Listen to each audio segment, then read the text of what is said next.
లగచర్ల ఘటనలో మరో ట్విస్ట్ చోటు చేసుకుంది. ఈ ఘటనలో పంచాయతీ సెక్రటరీ రాఘవేందర్ కీలక పాత్ర ఉన్నట్లు గుర్తించారు. గ్రామస్తులను, రైతులను రాఘవేందర్ రెచ్చగొట్టినట్లు తేలింది. అధికారులపై దాడికి సిద్ధంగా ఉండాలని ప్రేరేపించినట్లు గుర్తించారు. అందుకు సంబంధించిన ఆధారాలను సైతం పోలీసులు సేకరించారు.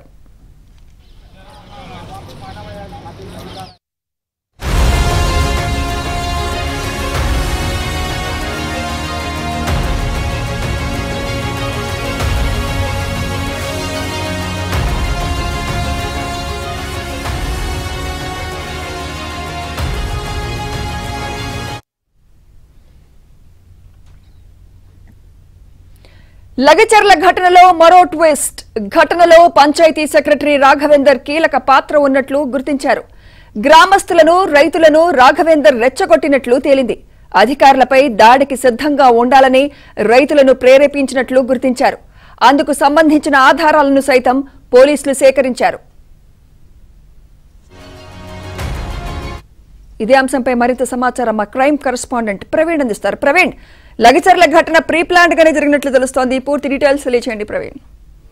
లగచర్ల దాడి కేసులో కొత్త కోణం వెలుగు చూసిందని చెప్పాలి. ఈ కేసులో ప్రభుత్వ ఉద్యోగి పంచాయతీ సెక్రటరీగా ఉన్నటువంటి రాఘవేంద్రనే ఇందులో కీలక పాత్ర పోషించాడు అనేటువంటి అంశాన్ని పోలీసులు గుర్తించడం జరిగింది. ఇప్పటికే రాఘవేంద్ర ఆ దాడి ఘటనలో అతని పాత్ర ఉందని నిర్ధారించిన తర్వాత అతను అదుపులోకి తీసుకుని రిమాండ్ కూడా తరలించడం జరిగింది. అయితే అతని ప్రమేయానికి సంబంధించి కొన్ని కీలక ఆధారాలు సేకరించారు.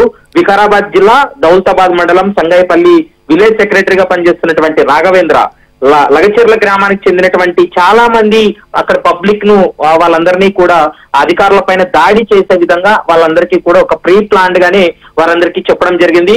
అధికారులపై దాడికి సిద్ధంగా ఉండాలంటూ కూడా రైతుల్ని రాఘవేంద్ర ప్రేరేపించినట్లు పోలీసులు కొన్ని ఆధారాలు కూడా సేకరించినటువంటి పరిస్థితి.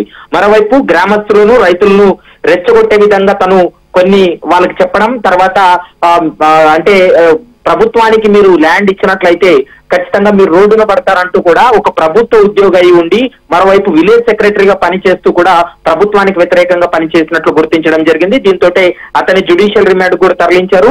మరోవైపు సురేష్, ప్రధాన సూత్రధారి సురేష్ తో కలిసి ఈ విధంగా ఇతనంతా కూడా ప్లాన్ చేసి అధికారుల పైన దాడి చేశాడు అనేది కూడా ఒక నిర్ధారణకు రావడం జరిగింది. ప్రస్తుతం ఈ కేసుకు సంబంధించి సురేష్ దొరికినట్లయితే మరికొన్ని కుట్ర కోణాలు కావచ్చు, మరికొంత సమాచారం బయటపడేటువంటి అవకాశం ఉంటుంది. ప్రస్తుతం రాఘవేంద్ర అయితే మాత్రం జ్యుడిషియల్ రిమాండ్ లో ఉన్నాడనేది కూడా మనకు స్పష్టంగా అర్థమవుతుంది. Right, thank you Praveen.